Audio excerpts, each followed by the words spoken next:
In the initial scene, a youthful person of color named Andre is strolling alone around evening time through an impeccably manicured rural road. A little games vehicle pulls up and begins gradually following him. Andre gets frightened, says, "Screw this poop," and takes an alternate route to energetically stroll back the manner in which he came. At the point when he goes to see what the vehicle did, he sees it's left where it was, yet the entryway is open. Suddenly, a man in a middle-aged protective cap assaults Andre, renders him oblivious, and hauls his body to the vehicle. Rose shows up at her picture-taker beau Chris's, Daniel Kaluuya, condo with cakes and espresso. They're preparing to disappear for the end of the week to visit her family, and he's worried that they don't have a clue about she's dating a person of color. She guarantees him that, while they will probably express a few inept things, they are inconceivably moderate. Her father would have even decided in favor of Obama a third time on the off chance that he could have. Chris inquires as to whether he's the main individual of color she's always dated, and she says he is. However, she's certain that her folks will be absolutely cool. On the ride to her folks' home, Chris goes for a cigarette, however Rose takes it and tosses it through the window. Advance notice that her folks would detest that she dates a smoker. Chris calls his mate Pole, a TSA specialist at the neighborhood air terminal, and helps him to take care to remember his canine and not to take care of him individual's food. Barr, disliking Chris dating a white lady, censures him and says visiting the white society is an impractical notion. He likewise plays a piece with endlessly. Rose believes it's sweet when Chris gets a piece desirous. While they're somewhere down in discussion and not completely focusing out and about, a deer darts out before the vehicle and is hit. They head over to research and call the police, who ask what they're doing nearby. Rose lets them know that they're visiting her family who live close by. The official requests to see Chris's ID, however Rose strides in and says that since he wasn't getting there's no requirement for that. The official lets them go, and Chris tells Rose that it was hot the manner in which she defended him against the bigoted police officer. Chris and Rose show up at her folks' home. Her dad, Dignitary Armitage, is a friendly neurosurgeon who, indeed, lets Chris know that he would have decided in favor of Obama a third time on the off chance that he could have. Her mom, Missy, Catherine Quicker, is an unusually cool trance specialist. She offers to fix Chris of his nicotine habit through spellbinding, however he doesn't feel cool with individuals tooling around in his mind. The Armitages additionally have two on-location dark aides, Walter, Marcus Henderson, the maintenance man, and Georgina, Betty Gabriel, the servant/maid. Senior member recognizes that it looks awful, two well-off white individuals having two partners who are dark, yet they were recruited to deal with his folks, and Dignitary would have felt terrible letting them go. Something really doesn't add up about both Walter and Georgina. They have a clear solid Stepford counterfeit graciousness about them. They likewise both talk utilizing dated vernacular. Dignitary provides Chris with a visit through the house and shows him old family photographs. Dignitary guarantees that his dad was a track sprinter who was beat down by Jesse Owens to contend in the 1936 Olympics before Hitler. And keeping in mind that was miserable for his father, it was as yet perfect to have Hitler's Aryan optimism disproved. There are likewise photographs of Rose's sibling who will go along with them later. He's a specialist like his father, yet he had a very tough time. The family gets together for evening tea. Missy mixes her tea and delicately taps her spoon against the teacup multiple times, very significant later. Missy gets some information about Chris's folks. Chris claims that his dad left when he was youthful and his mom passed on subsequent to being hit by a vehicle when he was 11. Georgina kind of short-circuits while pouring tea, and Missy advises her to go rest and get some rest. The Armitages tell Rose that they're hosting their large gathering tomorrow. She's amazed and they advise her that it's that very day consistently. Rose's sibling Jeremy shows up. He's a forceful, ruined rich youngster. That evening at supper, an alcoholic Jeremy begins conversing with Chris about MMA battling, saying that Chris would be a characteristic and it becomes he comes from good stock. He needs to fight, however Chris says that he has rules about play battling with lushes. Senior member and Missy advise Jeremy that perhaps it's the ideal opportunity for him to hit the hay. Chris and Rose resign to their room where she is sorry for her family and they fall asleep. Around midnight, Chris gets up and chooses to escape for a cigarette. While outside he sees something somewhere far off charging at him. It's Walter. He goes directly toward Chris, however makes a sharp turn without a second to spare and runs off toward another path. Inside the house, Georgina is gazing through a window. It turns out she's seeing her own appearance, not Chris. She changes her hair and Chris chooses to head back inside. Before Chris can return to his room, Missy frightens him by turning on a light. She says smoking is a negative behavior pattern and offers again to assist him with stopping. He sits, however, taunts the idea of trance induction, ignorant that she is gradually entrancing him, involving her teaspoon as a center item. She returns him to the night his mother passed on when he was 11, and he tells her that his mom didn't get back home from work and he was excessively frightened to do anything, similar to call the police, that would make it genuine, so he recently sat sitting in front of the television, apprehensively digging his nails into his bedposts. Present-day Chris is doing likewise, digging his nails into the arms of the seat. She taps her teacup with her spoon multiple times and advises him to sink. 11-year-old Chris sinks into his bed, while present-day Chris sinks into darkness, seeing himself and Missy far above. His cognizance has left his body, which is deadened in the seat. He wakes toward the beginning of the day and actually looks at his telephone. Barr has sent Chris an image of him professing to give his canine logger. His battery is low, so he connects it. Chris tells Rose that he thinks her mother mesmerized him the previous evening. He has dubious memories of the night. The Armitage's affluent companions show up for the large party. For the most part, more seasoned white individuals direct numerous unseemly sentiments toward Chris. How he has a decent form. Since Tiger Woods hits the fairway, he should have a decent swing as well. Are people of color better in bed? And so on. Chris sneaks off and finds a visually impaired man named Jim Hudson, Stephen Root, who says that everyone individuals at the party are uninformed. He's a craftsmanship vendor and Chris is very much aware of what his identity is. Jim says that he loved Chris's work. He perceives the incongruity of a visually impaired craftsmanship vendor, however lets him know that he has a great collaborator who is perfect at portraying pieces. He begrudges Chris's eye. Jim says that he personally attempted photography, yet was never awesome at it. At the point when Chris returns to blending with the visitors, he finds another person of color. He's about Chris's age and Chris attempts to bond with him, however he also is firm and unnatural like Walter and Georgina. Be that as it may, something about him appears to be recognizable to Chris. Note, the sharp eye will see that this is Andre from the initial scene. Chris chooses to check in with Barr once more, and he finds his telephone turned off once more. He connects it, calls Pole, and lets him know all that has been going on. Barr cautions him that white individuals love to engage in sexual relations slaves and he really wants to leave. Rose finds Chris and he tells her how abnormal everything is and that his telephone was turned off once more. She lets him know he's simply being suspicious on the grounds what is going on. He concurs and she leaves.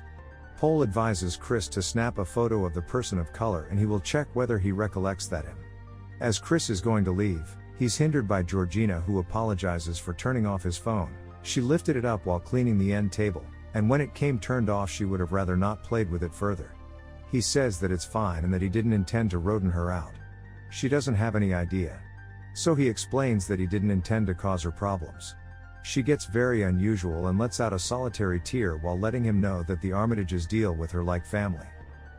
Chris returns outside and attempts to circumspectly take the comfortable person of color's image with his mobile phone, however has neglected to switch off the blaze. When his telephone streaks, the man changes. He goes from excessively stodgy to raving. His nose begins draining and he hops at Chris telling him, "Get out. Get the fuck out while you actually can." Rose is blown a gasket now as well. She asks her father what occurred and he clarifies that the glimmer just caused the individual for have a seizure. The man emerges and apologizes for disturbing everybody and says he should get back. Chris and Rose take a walk and Chris tells her that he's certain he perceived the fellow and that something unusual is most certainly going on. She concurs by saying that it didn't appear to be a seizure by any means.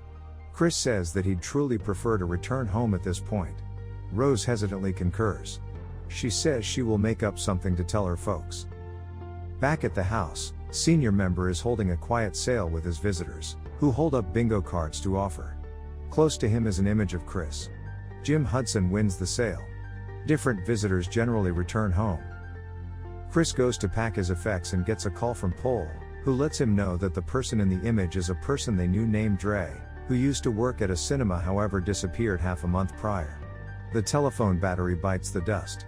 Chris sees that the storage room entryway is open. He peers inside and finds a container loaded up with photographs of Rose presented sincerely with numerous other people of color. There are additionally photographs of her with both Walter and Georgina, who don't by any stretch of the imagination look like the automated variants Chris has met. Obviously Chris isn't the primary individual of color Rose has been with, all things considered. Rose returns and Chris says that he wants the keys to place their packs in the vehicle. She searches for them in her satchel as they advance out of the house. Abruptly, Jeremy shows up, hindering the front entryway. Senior member and Missy are there as well. Jeremy is prepared to assault, yet Missy and Dignitary advise him to quiet down. Chris continues to advise Rose to get the keys. Missy and Dignitary let Chris know that they don't believe he should leave.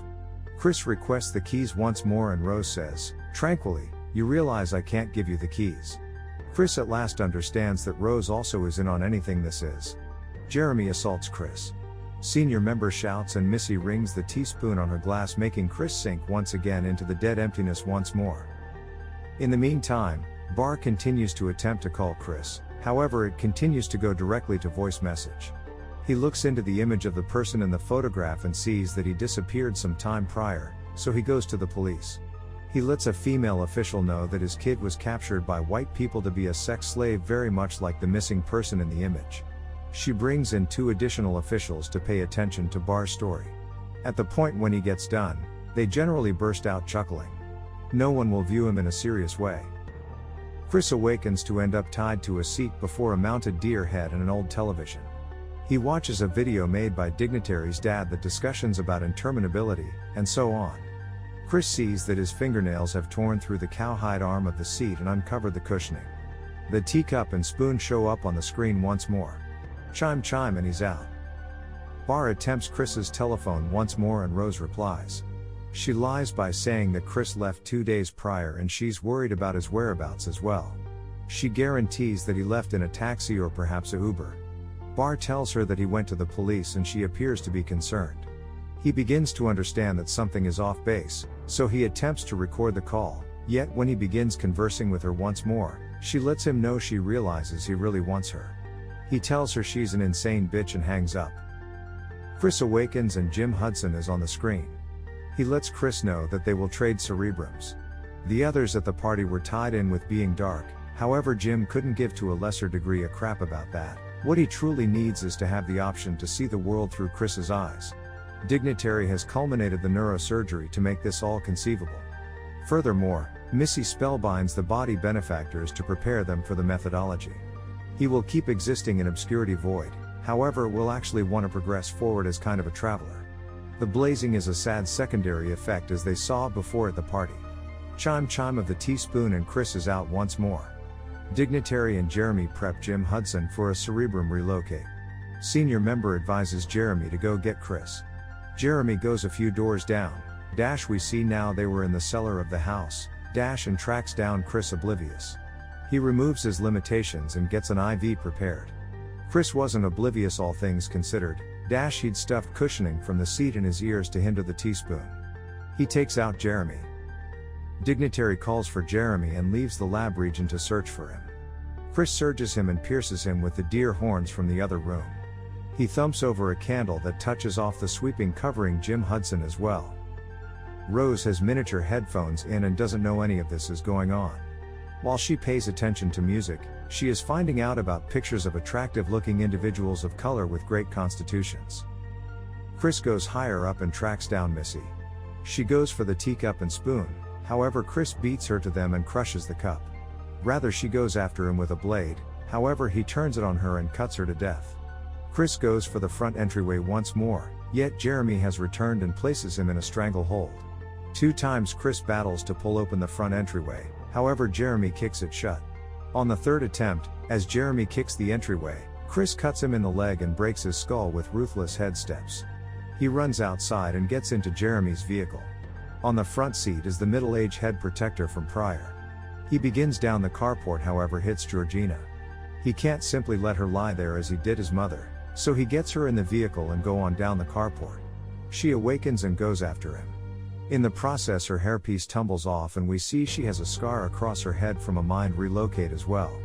They collide with a tree and she kicks the bucket. Rose hears this through her miniature headphones. Unexpectedly, the back view reflect is blown away. Rose is coming after Chris with a rifle.